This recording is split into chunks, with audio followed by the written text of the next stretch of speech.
ইসরায়েলের ২৪ ঘণ্টায় কমপক্ষে ১১৫ জন ফিলিস্তিনিদের হত্যা করেছে, এর অধিকাংশই শিশু এবং নারী। বিস্তারিত থাকছে আব্দুল খালেক খন্দকারের প্রতিবেদনে। ইসরায়েল ২৪ ঘণ্টায় কমপক্ষে ১১৫ জন ফিলিস্তিনিকে হত্যা করেছে, যাদের বেশিরভাগই নিষ্পাপ শিশু এবং নারী। ইসরায়েলি বর্বরতার সীমা ছাড়িয়ে গিয়েছে। তারা প্রতিদিন ডজন ডজন নিষ্পাপ নারী, শিশু ও সাধারণ মানুষ হত্যা করে চলছে। অথচ এত বড় গর্হিত হত্যাকাণ্ডের কোনো কার্যকরী প্রতিবাদ হচ্ছে না।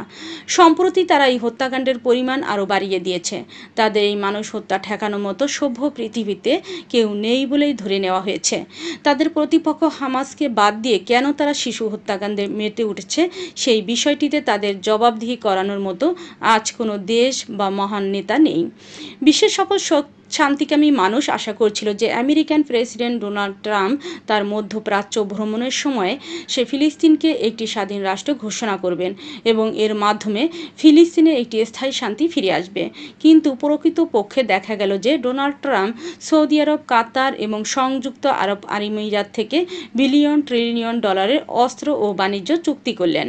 বিশেষজ্ঞরা বলছেন এসব চুক্তিতে মিস্টার ট্রাম্পের ব্যক্তিগত ও তার রাষ্ট্রীয় স্বার্থ রয়েছে, কিন্তু নির্যাতিত গাজাবাসীদের জন্য কোনো কথাই উল্লেখ করা হয়নি।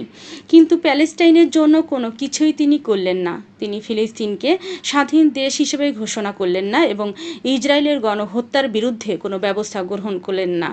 বিশ্লেষকরা মনে করছেন যে ডোনাল্ড ট্রাম্পের মধ্যপ্রাচ্য এই ভ্রমণটা ছিল তার ব্যক্তিগত স্বার্থ এবং তার দেশের স্বার্থের জন্য, কিন্তু নিপীড়িত ফিলিস্তিনিদের জন্য তার পক্ষ বা স্বার্থপর বাচ্চাদের পক্ষ থেকে কিছুই ছিল না। তারা বিশ্ববাসীকে শুধু লক্ষ লক্ষ ডলারের বিলাসিতাময় খেলা দেখালেন।